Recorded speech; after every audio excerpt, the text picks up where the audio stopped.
प्यारे विद्यार्थियों, इस ऑनलाइन कक्षा में मैं आपको पदार्थ के बारे में जानकारी देना चाहूँगा। इस क्लास में हम ये पढ़ेंगे कि पदार्थ क्या होता है और पदार्थ का वर्गीकरण कैसे करते हैं। ठीक है बच्चों, इस चैप्टर का, इस पार्ट का नाम है पदार्थ की संरचना एवं अणु।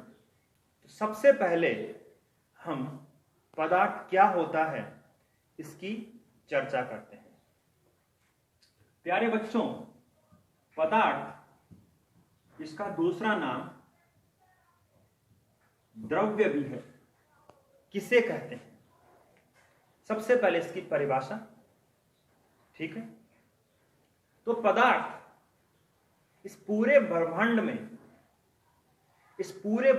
में उपस्थित कुछ भी हो सकता है जिसमें द्रव्यमान होता है तथा जो स्थान घेरता है उसे हम पदार्थ कहते हैं। तो दो इंपॉर्टेंट शर्तें हैं, दो इंपॉर्टेंट कंडीशन है पदार्थ की। पहली, उस पूरे ब्रह्मांड में उपस्थित कोई भी वस्तु जो द्रव्यमान रखती है, अर्थात जिसमें कुछ ना कुछ भार होता है, वेट होता है, और जो कहीं ना कहीं स्थान घेरती है, कोई जगह ऑक्यूपाई करती है, उसे हम पदार्थ कहेंगे। तो क्या परिभाषा हुई पदार्थ की? वे वस्तु जो द्रव्यमान रखती है,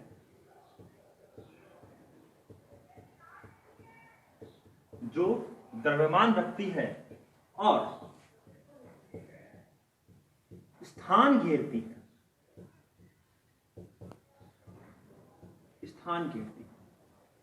वे वस्तुएं पदार्थ कहलाती है। ठीक है बच्चों, कुछ उदाहरण लेते हैं पदार्थ के। बच्चों, आपके आसपास जो भी वस्तुएं आपको दिखाई दे रही हैं या जिन्हें आप महसूस भी कर सकते हैं अपनी ज्ञानेंद्रियों से, वो सब वस्तुएं हैं। जैसे ये पेन, आपकी कॉपी किताब, मोबाइल, ये बोर्ड, डस्टर, बर्तन, टीवी, ये सब क्या हैं? ये सब पदार्थ हैं। तो पदार्थ के खूब सारे एग्जाम्पल है, खूब सारे उदाहरण हैं जो आप लिख सकते हैं, ज्ञात कर सकते हैं। बच्चों, इस पदार्थ सब के साथ हम कुछ एग्जाम्पल, कुछ उदाहरण ऐसी चीजों के भी लेंगे, ऐसी वस्तुओं के भी लेंगे, या कह सकते हैं कि ऐसे एग्जाम्पल लेंगे जो पदार्थ नहीं है, जो होते तो हैं लेकिन जिन्हें पदार्थ नहीं कहा जा सकता। क्योंकि इसकी परिभाषा से कई बार अपने को लगता है कि जितनी भी वस्तुएं जो हमें दिखाई दे रही हैं सब पदार्थ हैं। तो कुछ ऐसी वस्तुएं भी हैं क्या जो पदार्थ की श्रेणी में नहीं आती?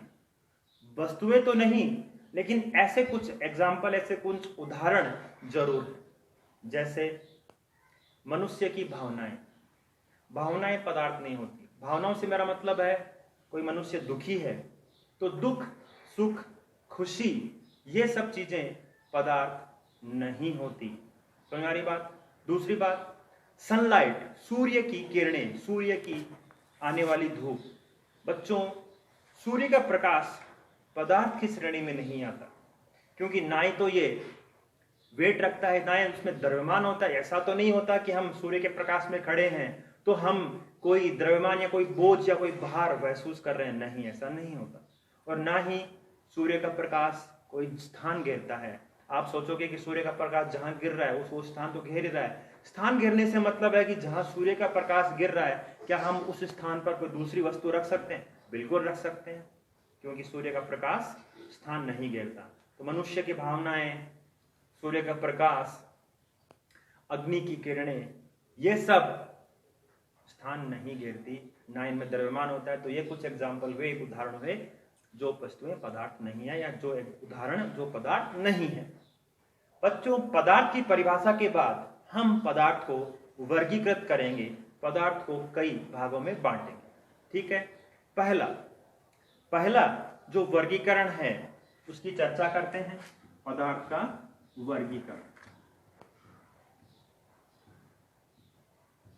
वर्गीकरण का first part of classification of matter, पदार्थ का वर्गीकरण। तो पदार्थ का वर्गीकरण करने का सबसे पहला आधार क्या होगा, इसकी चर्चा करते हैं। अवयवों के आधार पर, अवयवों के आधार पर, अवयवों के आधार पर हम सबसे पहले पदार्थ या द्रव्य को दो भागों में बांटेंगे। कितने भागों में बांटेंगे? दो भागों में। तो पदार्थ या द्रव्य को हमने अवयवों के आधार पर दो भागों में बांट दिया। नंबर 1 शुद्ध पदार्थ, नंबर 2 अशुद्ध पदार्थ।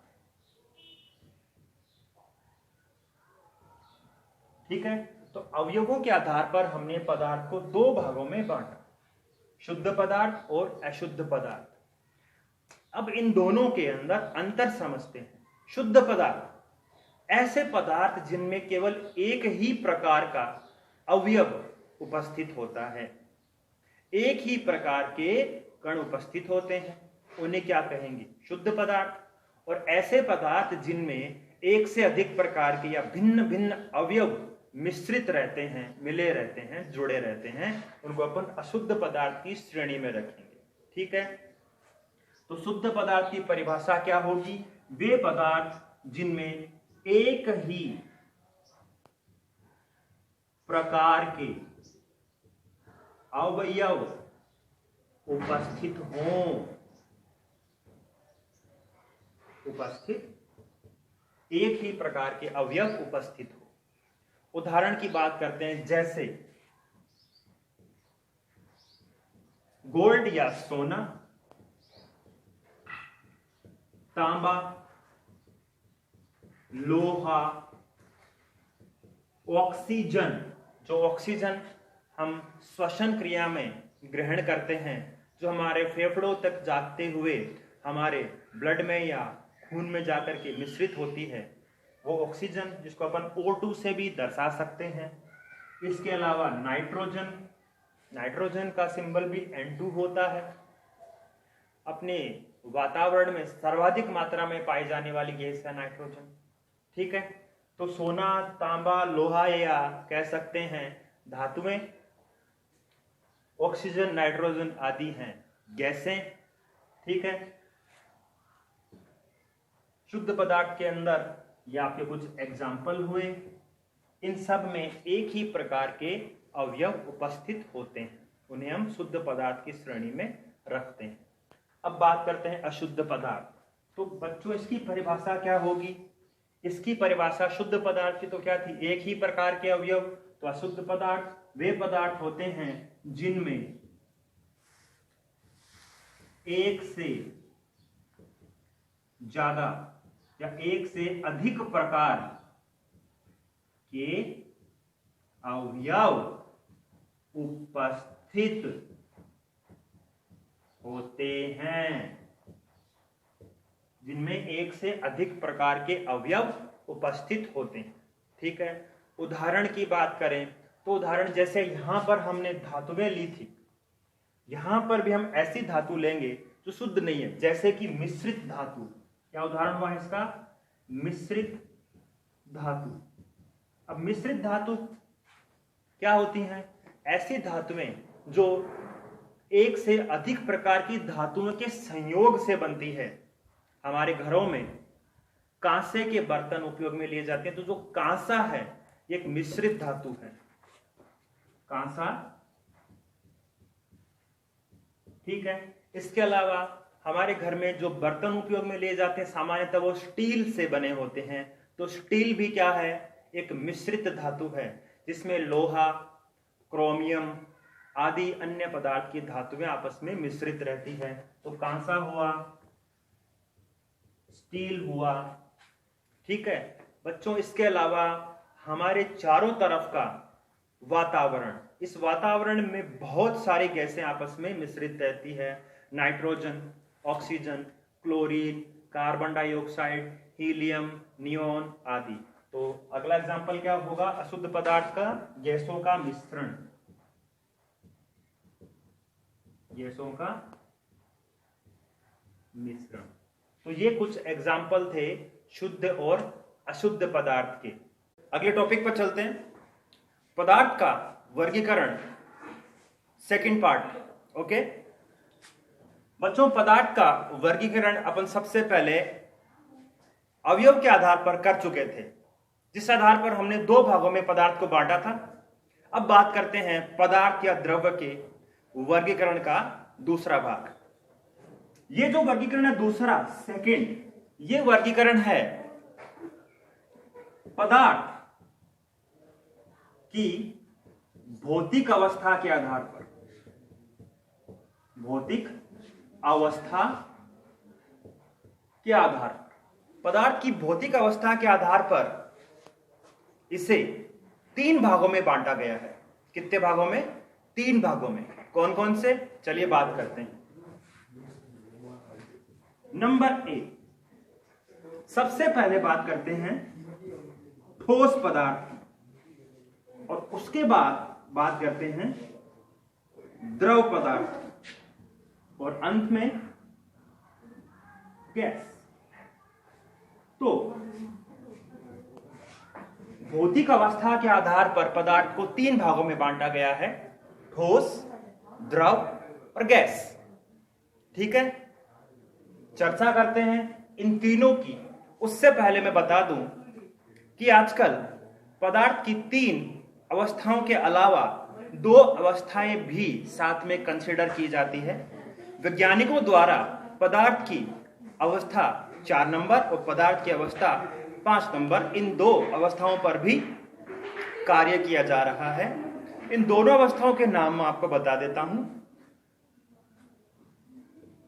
पदार्थ की चौथी अवस्था मानी जाती है प्लाज्मा,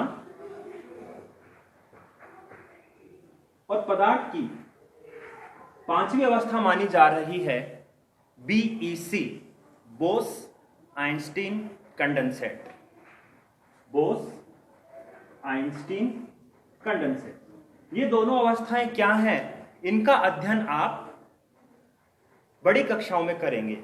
अभी हम अध्ययन करेंगे इन तीन अवस्थाओं का। सबसे पहले बात करते हैं पदार्थ की ठोस अवस्था या पदार्थ की भौतिक अवस्था के आधार पर प्रथम प्रकार का जो पदार्थ है, जिसको अपन ठोस या सॉलिड भी कह सकते हैं। अंग्रेजी में इसको क्या कहेंगे? सॉलिड। अब ठोस क्या होते हैं? सबसे पहले परिभाषा।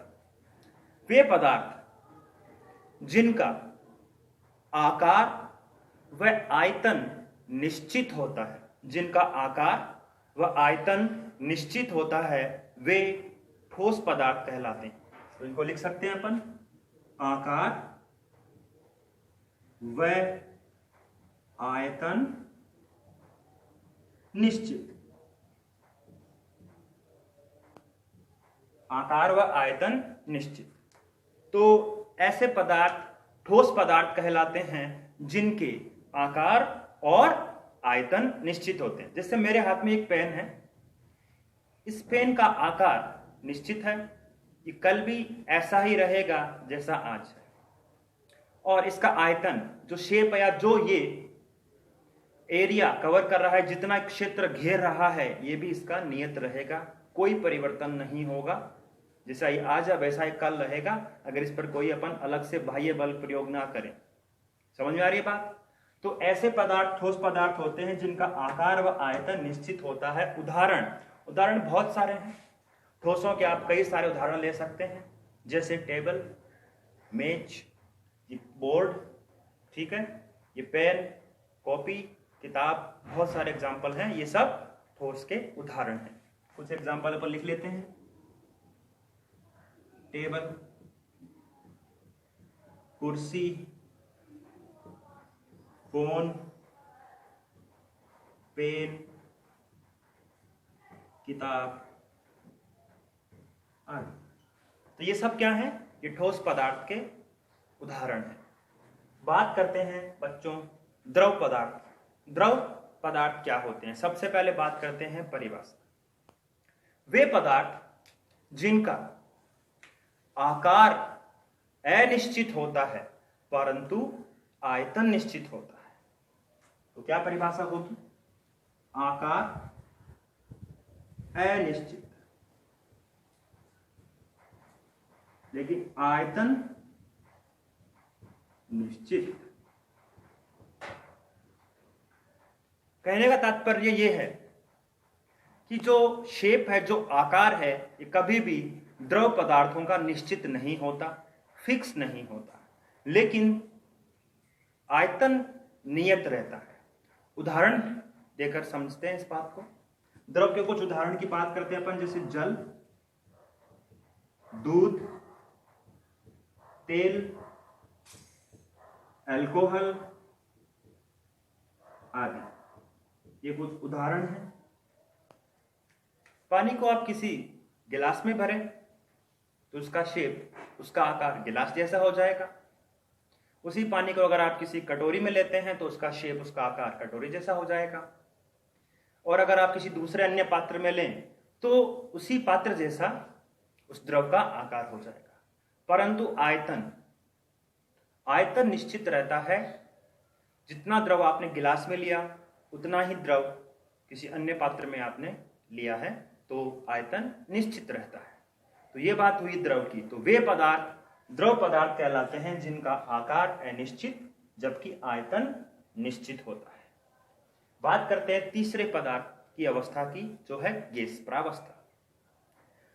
गैस प्रावस्था या गैस पदार्थ वे पदार्थ होते हैं जिनका आकार और आयतन दोनों ही अनिश्चित होते हैं। आकार व आयतन दोनों दोनों ही फिक्स नहीं होते, दोनों ही परिवर्तित हो जाते हैं। उदाहरण की बात करें तो गैस के अंदर ऑक्सीजन, नाइट्रोजन, क्लोरीन, बहुत सारी गैसें हैं, उनके आप उदाहरण ले सकते हैं। ठीक है, कैसे समझें इसको? किसी गुब्बारे में अपन ने कोई हवा भरी तो जो हवा आपने उस गुब्बारे में भरी है उसका शेप गुब्बारे जैसा हो जाएगा। समझ आ रही बात? और यदि वही हवा किसी दूसरे प्रकार के पदार्थ, जैसे किसी टायर में भर दी हवा, तो हवा का शेप टायर जैसा हो जाएगा। तो आकार तो अनिश्चित हुआ। आयतन अनिश्चित कैसे होगा? क्योंकि गैस के जो कण होते हैं वो बहुत जल्दी विचलन करते हैं और उनके कणों में किसी भी प्रकार का कोई भी आकर्षण नहीं होता। इसलिए जैसे ही वो खुली अवस्था में आते हैं वो फैलने लगते हैं। इसी वजह से इनका आयतन भी निश्चित नहीं होता। तो गैस वे पदार्थ हैं जिनका आकार व आयतन दोनों अनिश्चित होते हैं। तो ये बात हुई पदार्थ की भौतिक अवस्था के आधार पर तीन प्रकार की प्रावस्थाएं, तीन प्रकार के इसके वर्गीकरण, ठोस, द्रव और गैस। ओके, अब बात करते हैं ठोस, द्रव और गैसों के कुछ अभिलाक्षणिक गुणों की, कुछ विशेष प्रकार के गुणों की। सबसे पहले आइए बात करते हैं ठोस। परिभाषा हमने क्लियर कर ली, उदाहरण भी हमने समझ ली। अब बात करते हैं विशेष गुणों की। तो जो ठोस है, हमें देखो बच्चों, हमें पता है कि पदार्थ बहुत छोटे छोटे कणों से मिलकर बनता है। कणों से मिलकर बनता है, भले ही वो ठोस है, भले ही वो द्रव है, भले ही वो गैस है। अब कणों के मध्य आकर्षण है या नहीं है, आकर्षण है तो कितना है, वो सब विशिष्ट गुणधर्म होते हैं। तो सबसे पहले बात करते हैं ठोसों के विशिष्ट गुणधर्मों की। ठीक है, ठोस के अंदर उपस्थित जो कण होते हैं, जिनको अपन अवयवी कण कह सकते हैं, उनमें प्रबल आकर्षण होता है। तो पहला गुणधर्म क्या हुआ? कणों के मध्य प्रबल आकर्षण। प्रबल आकर्षण होगा तभी तो वो आपस में बिल्कुल एक दूसरे के साथ घनिष्ठता से चिपके रहते हैं, तभी तो ठोस का आकार निश्चित होता है। ठीक है, तो पहला विशिष्ट गुणधर्म क्या है? कणों के मध्य प्रबल आकर्षण। ठीक है, दूसरी बात करें, जब प्रबल आकर्षण होगा तो कणों के मध्य जो गैप है, जो रिक्त स्थान है, अत्यंत कम होगा। तो कणों के मध्य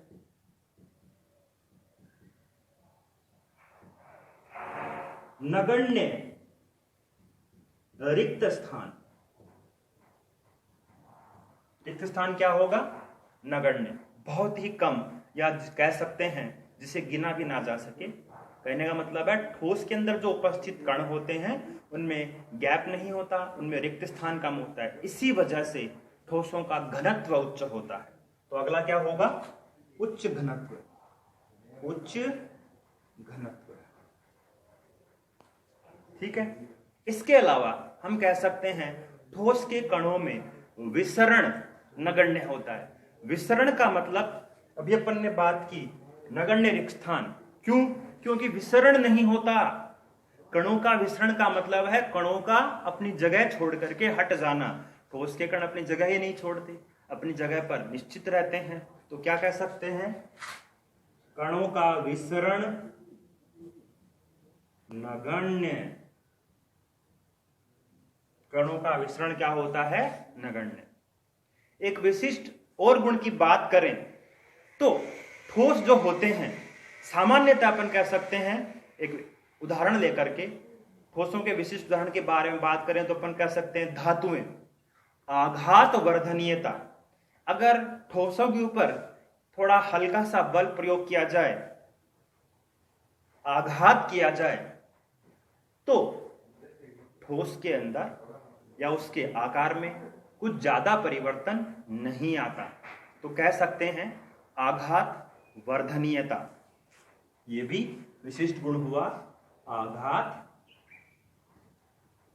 वर्धनीयता। ठीक है, इसी तरह का एक गुण और है, अगर किसी ठोस पदार्थ को अपन जोर लगा करके दबाएं तो उसकी शेप में कोई विशेष परिवर्तन नहीं होता, या कोई भी परिवर्तन होगा वो नगण्य होगा, जिसे देखा या परखा भी नहीं जा सकता। तो क्या कह सकते हैं? निम्न संपीड्यता।